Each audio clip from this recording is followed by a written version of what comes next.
Un homme qui se libère, Jean-Marie Villemain, a parlé aujourd'hui devant les assises de Dijon. En principe, la journée était consacrée à l'audition de personnalités, mais tout a été modifié lorsque l'accusé du procès a raconté son drame, son histoire, sa vie. Dominique Verdeillan, Bruno Giraudon. L'homme qui s'exprime devant la cour est avant tout un père, celui de Grégory, meurtri, inconsolable. Sa voix se brise, s'étrangle. Jean-Marie Villemain, debout, ferme les yeux, comme pour mieux dérouler le film de son drame.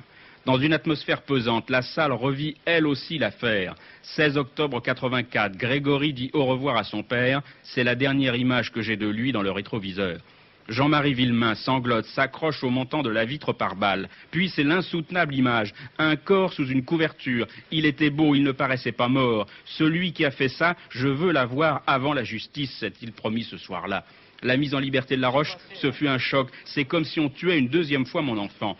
Face au président Ruissens qui brandit l'arme du crime, Jean-Marie Villemain raconte les 4 tentatives qui ont précédé l'assassinat. Je voulais également enlever Muriel et Marie-Ange. Marie-Ange sait quelque chose, je le sais, je le sens. Laroche m'a dit c'est pas moi, j'ai tiré au jugé. Ensuite, je me suis précipité à la clinique, retrouver Christine. Je ne voulais pas qu'elle l'apprenne par les radios. Bernard Laroche coupable, Jean-Marie Villemain n'a aucun doute aujourd'hui encore. Il assume sa responsabilité même s'il reconnaît avoir été conditionné. Par la presse d'abord, dont il dit « elle nous a fait autant de mal que les gendarmes », par l'incompétence d'un magistrat, par les policiers aussi, qui ont porté leurs soupçons sur Christine.